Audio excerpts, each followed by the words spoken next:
Assalamualaikum warahmatullahi wabarakatuh. Bismillahirrahmanirrahim.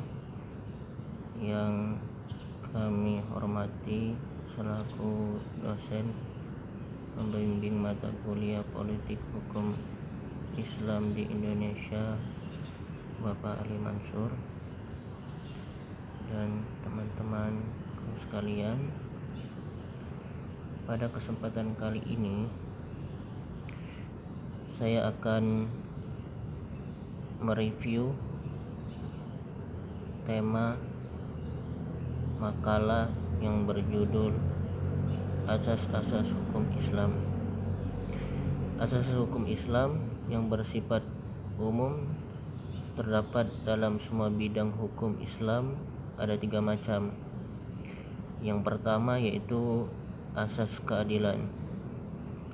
Asas keadilan merupakan asas yang sangat penting dalam hukum Islam. Demikian pentingnya sehingga ia dapat disebut sebagai asas semua asas hukum Islam. Asas keadilan mendasari proses dan sasaran hukum Islam. Keadilan merupakan nilai paling asasi dalam ajaran hukum Islam, menegakkan keadilan dan memberantas kezaliman. Merupakan salah satu tujuan diturunkannya wahyu.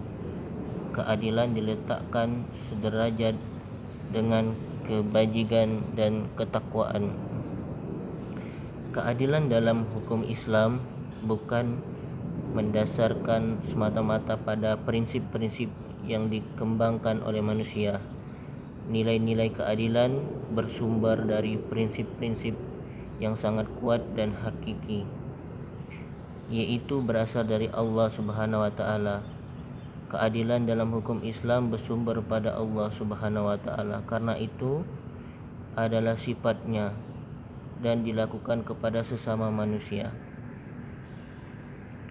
Komitmen Al-Quran tentang penegakan keadilan terlihat dari penyebutan kata keadilan di dalamnya yang mencapai lebih dari 1000 kali, yang berarti kata urutan ketiga yang banyak disebut Al-Quran setelah kata Allah dan ilm. Menurut Majid Kadduri 1984 bahwa di dalam kitab Al-Quran ada 200 peringatan untuk melawan ketidakadilan dan yang seumpamanya. Semua itu mencerminkan dengan jelas komitmen hukum Islam terhadap keadilan. Bahkan menurut Ali Syariati, 2/3 ayat-ayat Al-Quran berisi tentang keharusan menegakkan keadilan dan membenci kezaliman. Kemudian yang selanjutnya adalah asas kebermanfaatan. Jadi di dalam asas kebermanfaatan merupakan asas yang mengiringi asas keadilan dan kepastian hukum. Pelaksanaan asas keadilan dan kepastian hukum seyogyanya dipertimbangkan asas kemanfaatannya, baik bagi yang bersangkutan sendiri maupun kepentingan masyarakat. Kemanfaatan hukum berkorelasi dengan tujuan pemidanaan, terutama sebagai prevensi khusus agar terdakwa tidak mengulangi kembali melakukan perbuatan melawan hukum, dan prevensi umum setiap orang berhati-hati untuk tidak melanggar hukum karena akan dikenakan sanksinya. Putusan hakim harus memberi manfaat bagi dunia, peradilan, masyarakat umum, dan perlembagaan ilmu pengetahuan. Penerapan ancaman pidana mati terhadap seseorang yang melakukan pembunuhan misalnya dapat dipertimbangkan kemanfaatannya. Penjatuhan pidana itu bagi diri terdakwa sendiri dan bagi masyarakat. Apabila pidana mati yang akan dijatuhkan itu lebih bermanfaat bagi kepentingan masyarakat, pidana itulah yang dijatuhkan. Apabila tidak menjatuhkan pidana mati lebih bermanfaat bagi terdakwa sendiri dan keluarga atau sanksi korban. Ancaman pidana mati dapat diganti dengan pidana denda yang dibayarkan kepada keluarga yang terbunuh. Asas ini berdasarkan Quran Surat Al-Baqarah ayat 178. Selanjutnya yang terakhir adalah asas kepastian hukum. Asas kepastian hukum merupakan asas yang menyatakan bahwa tidak ada satu perbuatan yang dapat dihukum kecuali atas kekuatan ketentuan peraturan yang ada dari berlaku pada pembuat itu. Asas ini berdasarkan Quran Surat Al-Isra ayat 15.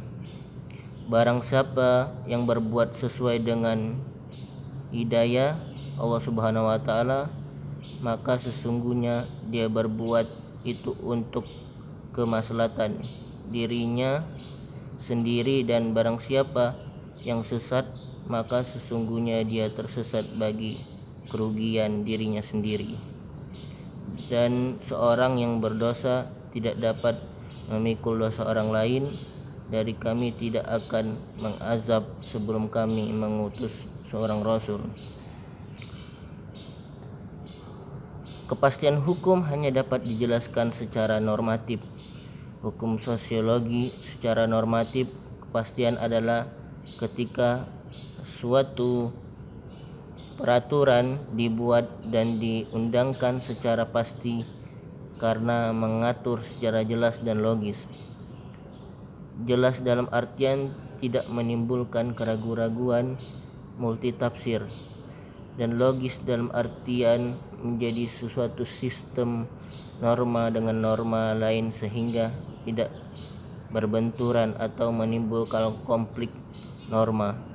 Konflik norma yang timbul dari ketidakpastian aturan dapat terbentuk kontestasi norma,